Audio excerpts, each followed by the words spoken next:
Me llamo León Fish, neurólogo, dedicado hace muchos años al estudio con sistemas computarizados de las alteraciones funcionales del cerebro, entre las que el bruxismo y el dolor de cabeza son muy frecuentes. ¿Qué es el bruxismo? Es el famoso rechinar de dientes o apretón de dientes sin fines alimenticios. Es 5 o 6 veces mayor la fuerza que se realiza con las mandíbulas durante el sueño, que se descontrola y por eso aparecen los movimientos de los maxilares y provoca entonces el desgaste o la rotura de los dientes, si bien el cerebro alterado también da movimientos de piernas, insomnio, depresión, baba en la almohada y otros signos neurológicos que se los encuentran en el dolor de cabeza y en el famoso apretón de dientes.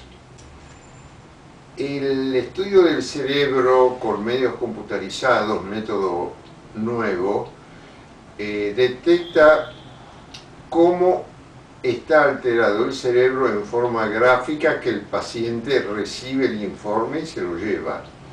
También nos dice cuánto está alterado, lo que permite dar una sola medicación de farmacia y el paciente deja de tener el bruxismo a los 60 o 90 días. También nos dice cuál medicación de farmacia se le debe dar para que sea ideal para ese cerebro. Y si tiene depresión, también lo vamos a saber. La ventaja que tiene este nuevo método es que detecta las alteraciones químicas funcionales del cerebro que los métodos habituales usados, como la resonancia magnética, la tomografía, el mapeo cerebral, la angiografía, el electroencefalograma, detectan organicidad, pero el bruxismo es una alteración funcional de la corteza que solo se detecta con este nuevo método.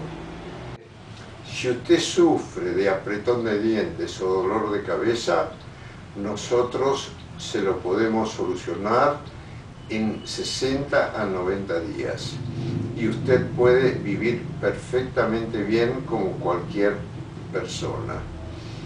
Ustedes tienen mayor información en nuestras 2 páginas web que ustedes tienen en la base de estas imágenes.